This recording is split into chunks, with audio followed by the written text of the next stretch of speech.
So, which one is more real? Is it Batman, the symbol, the nightmare, the thing criminals couldn't stop running from?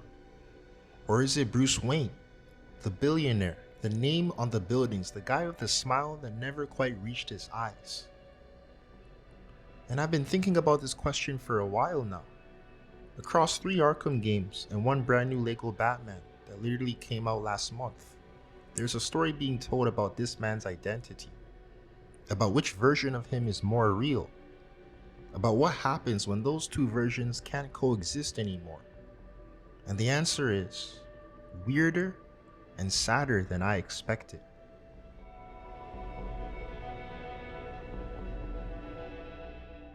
Before we can figure out which one is real, we need to actually establish what we're dealing with. And I want to start here, with LEGO Legacy, because this game does something the Arkham trilogy never really does. It shows you the before Batman, before the billionaire, before any of it, just a kid who went to the theater with his parents one night and came home alone. And that kid, that version of Bruce Wayne, he kind of stopped existing that night. Not literally, but the person he was going to become, the normal path, the normal life, was gone. In one moment. What came after was a choice. Actually, 2 choices. Choice 1, Bruce Wayne, the public face, the charming, careless, reckless playboy billionaire. The guy who lives lavishly and can't be taken seriously by anyone. A guy so obviously not a threat that nobody looks at him with any suspicion. And then choice 2, Batman, the private truth, the thing built out of grief and rage and guilt and the absolute refusal to let what happened to him happen to anyone else. The reason he gets out of bed every single day. 2 identities, 1 person, supposedly. So which one is actually him?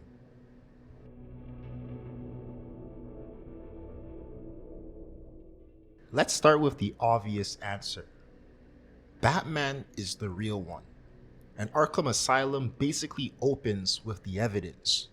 Scarecrow pumps his fear toxin through the ventilation system of Arkham Asylum and makes Batman hallucinate. And what does he hallucinate? Not a business meeting, not a gala, not some failure of the Bruce Wayne performance. He sees the alley, he sees his parents, he sees the gun, over and over and over again. That is the thing living inside him, that wound, that specific terrible night. That's what's underneath everything else. That's the engine. Batman isn't a hobby. He's not a face.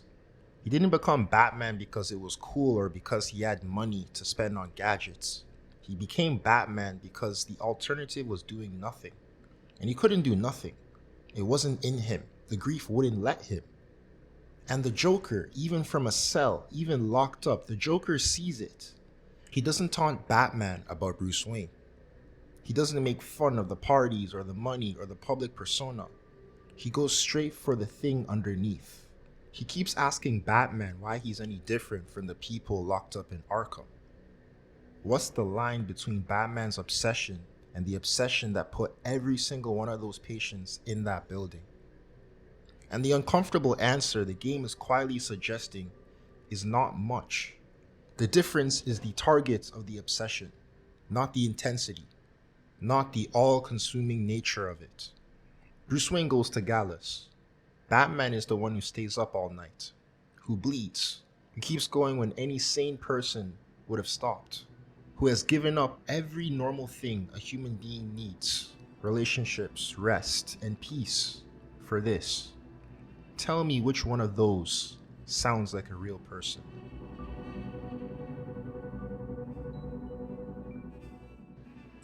Okay, but here's where it gets complicated. Because there's an equally good argument on the other side. In Arkham City, Bruce Wayne, not Batman, Bruce Wayne walks into a prison city, in his own name, as himself, knowing full well he's walking into danger. He gets captured, he gets beaten, and he doesn't break. There is a person making that call, a person with agency, a person who is choosing how to play this. Batman doesn't make choices like that. Batman has one mode. Batman sees crime. Batman stops crime. There's no deliberation. There's no, is this the right approach? But Bruce Wayne can think. Bruce Wayne can adapt. Bruce Wayne is the one running the long game. Except Hugo Strange figured out who Batman is. And here's the part I find genuinely fascinating about this. He didn't hack into a database. He didn't follow Batman home. Didn't find a hair sample.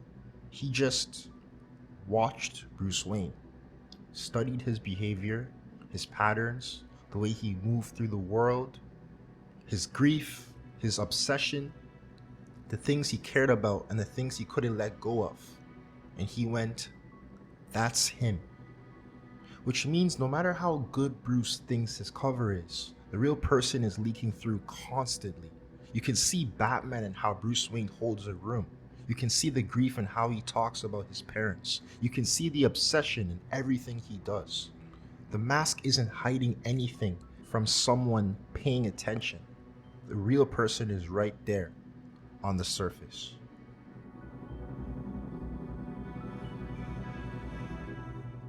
So, Batman is the real one because he's built from genuine grief and the deepest truth about who Bruce is. Bruce Wayne is the real one because he's the one actually making decisions and the person everyone, even the villains, can see underneath the armor.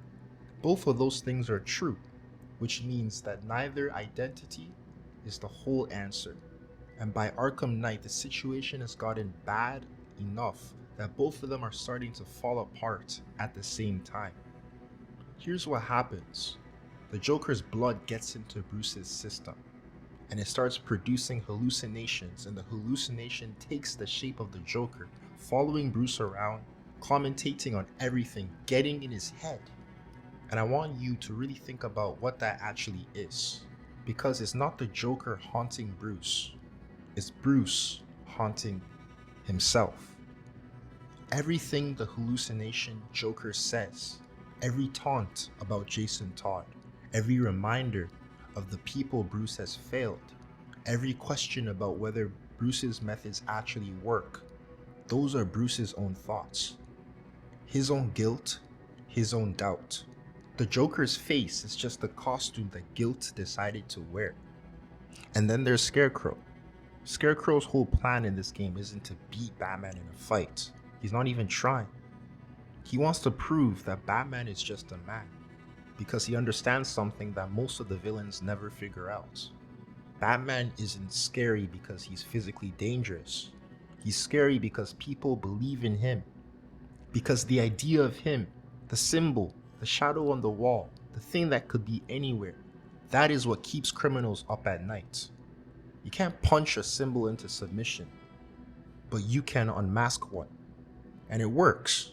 The second Gotham knows Batman is Bruce Wayne, the second the face behind the mask is just a tired human, extremely traumatized guy, the fear evaporates. Criminals stop running, they start laughing. The symbol breaks in real time. And Bruce Wayne's response to all of this is the most psychologically interesting thing he does in the entire trilogy. He kills Bruce Wayne, not literally. He stages it, blows up Wayne Manor, makes the world believe Bruce Wayne is dead. And a lot of people read that as Bruce finally committing to being Batman full time. Like it's a victory. Like he finally gets to drop the act. But I don't think that's what it is. Think about what he actually gave up. He didn't give up the burden. He didn't give up the mission. He didn't rest. He gave up the part of himself that still had a name. A face people recognized. A house, a history, the last remaining thread connecting him to the kid in that alley, to whoever Bruce Wayne was supposed to grow up to be. He doesn't become more Batman by doing that. He becomes less Bruce, and those are not the same thing. What's left at the end of Arkham Knight isn't the triumphant hero who finally found himself. It's someone who survived by cutting away everything that hurt, including the parts of himself that were still human.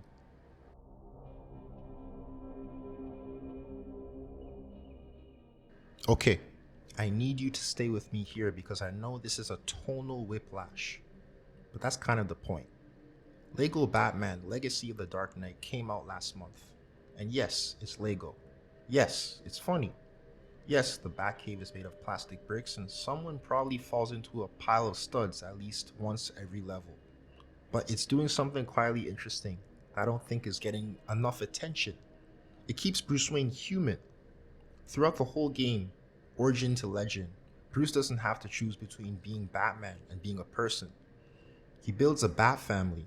He has people around him. He lets others in. He is Bruce and Batman at the same time, and the game treats that as the goal. Not a compromise, not a weakness, the actual destination. The humor isn't just for kids. Well, it's for kids too, obviously, but it's also doing something real. When you strip away all the darkness, when you make the cape out of plastic and let someone trip over their own grappling hook, what you're left with is the question, underneath all the trauma and the myth and the symbol and the weight of it all, is there still a person in there? And Legacy says yes. Arkham shows you what happens when Batman wins the identity, when the mask swallows the man, when Bruce Wayne becomes so hollow and so empty that erasing him entirely feels like the logical next step. Legacy shows you a version of this story, where Bruce doesn't have to lose himself to be the hero. Neither game pretends it's easy, but only one of them looks like something a person could actually survive.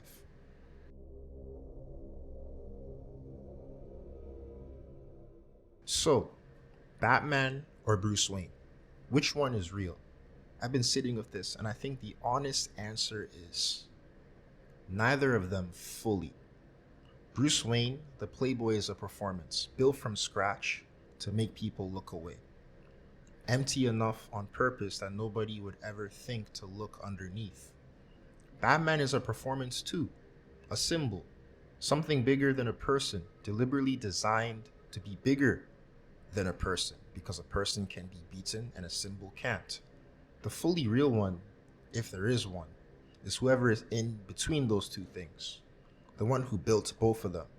The kid who survived something unsurvivable and figured out that the only way forward was to become something the world had never seen before. That person exists. He has to. Someone is making all these choices. But the tragedy of the Arkham trilogy is that guy barely gets to breathe. He's always either performing for the public or performing for the city, always in one mask or the other. And by the end of Arkham Knight, he decides the only way out is to stop being Bruce Wayne entirely, to let that version of himself die so Batman can keep going. Which is a solution, I guess. But it's not healing. It's not peace. It's just choosing one wound over the other.